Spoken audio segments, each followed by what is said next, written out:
At least 19 people have been killed in an Israeli strike in Gaza, according to the Hamas-run health ministry. The strike destroyed an area within the designated humanitarian zone for displaced Palestinians. The Israeli military said it was attacking a number of Hamas terrorists operating there. The al-Mawasi humanitarian zone is in the southwest of Gaza.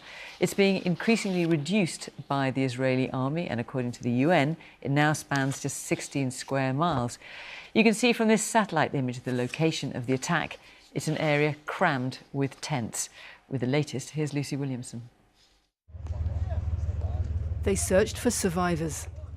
In the place, people fled to survive.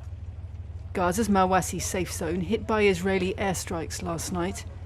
An encampment of displaced families who went to sleep in tents and woke up in this. Even the living stood lifeless this morning. The loss after 11 months of war, impossible to avoid, difficult to take in. There had been no warning, survivors said, of the airstrikes that buried families, set fire to shelters. Local staff at a UK field hospital said shrapnel sliced through their tents.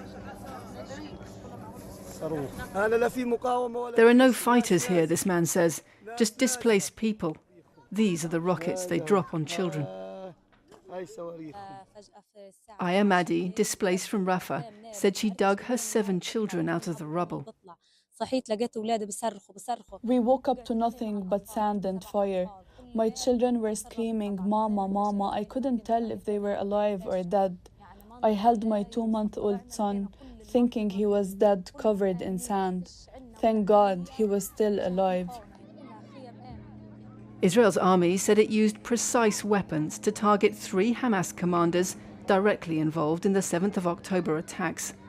So far, it's not confirmed they're among the casualties, but medics say women and children are.